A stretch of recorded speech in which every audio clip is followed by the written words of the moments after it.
Wato kamar yadda kuka gani ana trending din news cewa an kai ma shi shugaban 'yan taurin kai na duniya gaba ɗaya mai jan kunne hari a wurin dina da aka yi. Wanda wannan matashin da kuke gani shine ake zargin wanda ya kai wannan harin, wanda ya yi harbi bai sami shi shugaban 'yan taurin kai kuma mai jan kunne na duniya ba gaba ɗaya. Ina so ku gane wani abu. Idan da a ce an samu matsala, wannan matashin ya yi succeeding wurin harbe wannan mutumin, za a iya cewa jamhuriyar musulunci ne suka kashe shi. Na san da yawa mutane ba za su taɓa kawo tunani akan wannan magana da na yi ba. Turawa wasu irin mutane ne, za su iya invading ɗin kansu ko su yi sacrificing ɗin mutumin da suke ga kamar zai iya zame musu matsala don su cimma wata matsaya. Dalilin da yasa na gaya muku haka shine kowa ya san cewa wannan mutumin ana controlling ɗin shi da Epstein file. Sannan kuma idan kuka duba baya son wannan yakin. Hasali ma yana neman sulhu ne saboda ne yana neman inda za a cimma wata matsayin da za su samu su ci midterm election. Idan aka dakatar da wannan yakin, wannan ƙasar jamhuriyar musuluncin aka tafi ceasefire da ita da Amerika, za a bar Isra'ila ita kadai ne. Here is the point. Prime Minister su akwai cases na corruption. Idan aka dakatar da yakin ba za su iya da jamhuriyar musulunci ba su kadai. Is either su just takale ta, jamhuriyar musulunci ta pounding din su ta gama da su tunda ita Amerika ta fita. O su san yadda za su yi dragging din Amerika su shiga faɗan.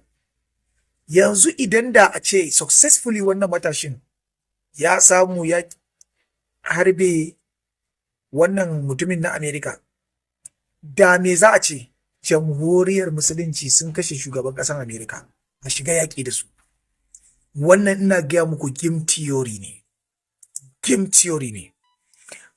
Militarily, tactically, like strategically zan ce ma.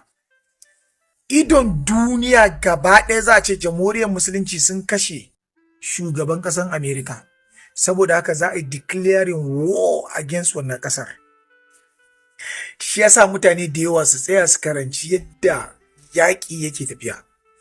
My calculation, ideology ɗina da analysis ɗina may be from my own perspective, kuma za ka iya gani kamar ba daidai ba ne. Amma za ka iya yin naka analysis ɗin sai kai predicting ka kalla me zai iya biyo baya future. Amma na gaya muku inda a ce ya samu successfully ya yi abin da yi, za a iya ce jamhuriyar musulunci ne saboda dama can sun ce za su kashe shi. Daga nan da an yi wannan, dukkan duniya gaba ɗaya za su juya ma jamhuriyar musulunci baya. Amma idan kuka duba yanzu, ƙasashen duniya suna bin bayanta ne saboda ita ba ta zuwa ta kai hari, ba ta kashewa, sai in an mata sai ta rama. Shi yasa suke cewa we'll be able to defend ourselves. Ku fahimci wani abu, yaƙi ɗan zamba ne. Kuma shi yaƙi akwai inda method da ake bi a sa duniya ta tsani mutum. Kamar yadda yanzu ƙasashe da yawa ai suna cike da Isra'ila, amma ba wanda suka iya yi, isa su yi magana ba. Amma jamhuriyar musulunci ta fito musu da abun fili inda za su iya opposition. Shekara nawa suna kashe mutane a Gaza, a Lebanon, a Yemen da sauransu.